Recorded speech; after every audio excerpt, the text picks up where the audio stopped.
The biting wind howled through the dim streets of Chicago, sending shivers through the bones of anyone caught without shelter. Among those forgotten by the warmth of society was a woman named Lena. Draped in an oversized army coat and a threadbare scarf that had seen better days, Lena shuffled along the sidewalk, clutching her backpack like it was the last piece of her humanity. Today was her birthday, not that anyone cared. Not that anyone had for years. She was 32. Once a vibrant, ambitious student of culinary arts, Lena had been just 2 months away from graduating when life struck hard. Her mother, the only family she had left, passed away suddenly, and with no savings, no support, and no backup plan, Lena spiraled. Jobs disappeared, rent went unpaid, and eventually, her apartment, and then her pride, vanished too. Now she wandered street corners, slept in alleys, and counted coins to afford dollar menu coffee for warmth. But today, she hadn't eaten since yesterday morning. Birthdays didn't matter when your stomach screamed louder than your thoughts. Still, a tiny, bruised part of her heart remembered past birthdays, cake, candles, her mom's singing voice.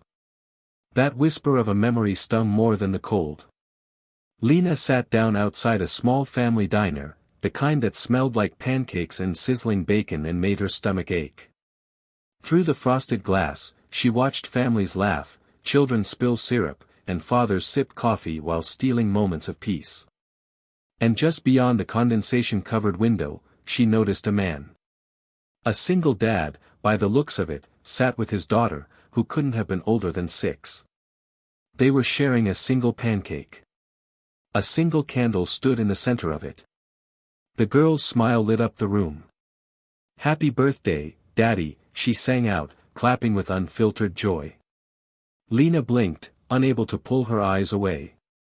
The man laughed warmly. "Thanks, Peanut. Couldn't ask for a better birthday breakfast." The moment hit her like a wave. Birthdays were not about presents. They were about presence, something she hadn't known in a long time. A sudden noise startled her. The door to the diner opened, and the man stepped out, rubbing his hands together. He looked like he had spotted her, but she quickly dropped her gaze. He walked right up to her. "Hey, are you okay?" She hesitated. "I'm fine." He didn't move. "You're shivering." "I'm used to it." He studied her for a second. Then he said something she never expected to hear. "Would you like to come in and join us? For some cake?" She looked up sharply. "What?" "My daughter insisted we get cake. But I could use some help finishing it. And, well, birthdays should be shared. Mine or someone else's." She wanted to say no. She wanted to stay invisible. But his voice was gentle, and his eyes weren't filled with pity, just kindness. Lena followed him inside, heart pounding like a scared animal. The little girl beamed when she saw her. "Daddy! You brought a friend." He grinned. "This is Lena," she whispered. "Lena," he repeated. "I'm Josh, and this sunshine here is Ella." "Hi, Lena." Ella chirped. "You're just in time. We have chocolate cake." Lena sat down slowly, her body warming with the heat and her soul thawing from something much deeper.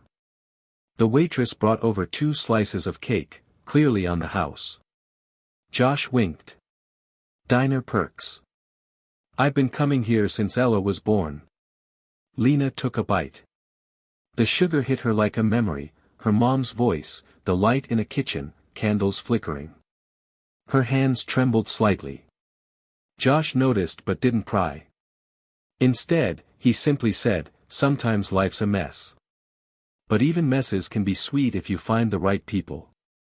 She looked up at him, a lump forming in her throat. "Thank you." "No need to thank me. It's your birthday too, isn't it?" Her eyes widened. "How did you?" "Just a guess," he smiled. "You looked like someone remembering something today." She laughed softly. "It is my birthday." I hadn't told anyone that in years. Ella clapped her hands. Double birthday. We should get balloons. Josh nodded. Absolutely. And next year, Lena, maybe you'll bake us a cake. You look like you used to know how. She blinked.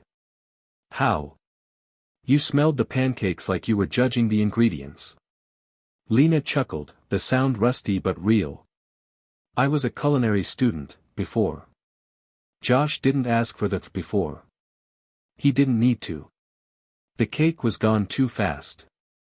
But something else had filled the space, something Lena hadn't known she'd lost, dignity. She hadn't been astray today. She'd been a guest. As they left the diner together, Josh handed her a small card. Ella and I volunteer at the shelter every Saturday. They're looking for help in the kitchen. Come by. Just say I sent you. Lena stared at the card like it was a lottery ticket. I don't have much. You have enough, he said simply. You came in. That's more than most. She nodded, clutching the card like it was gold. Thank you, Josh.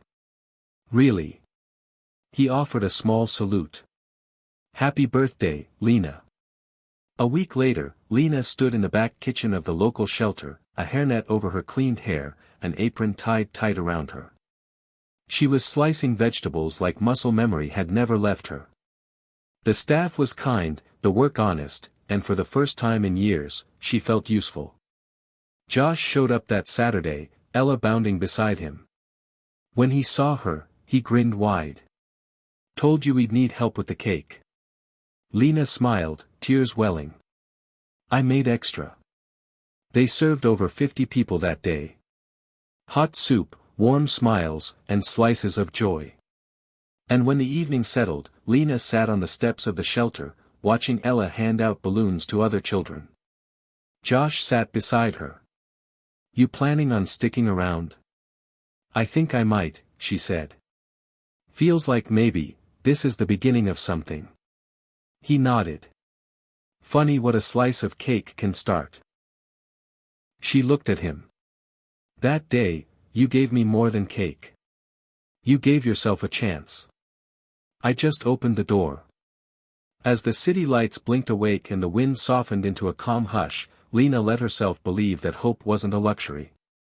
It was a choice, offered freely, accepted bravely. She wasn't just surviving anymore. She was returning. And all it took, was someone who cared enough to ask, would you like to join us? One act of kindness, no matter how small, can completely alter the course of someone's life. Sometimes, the greatest gifts we give are not wrapped in ribbons, but in warmth, dignity, and the courage to say, you matter.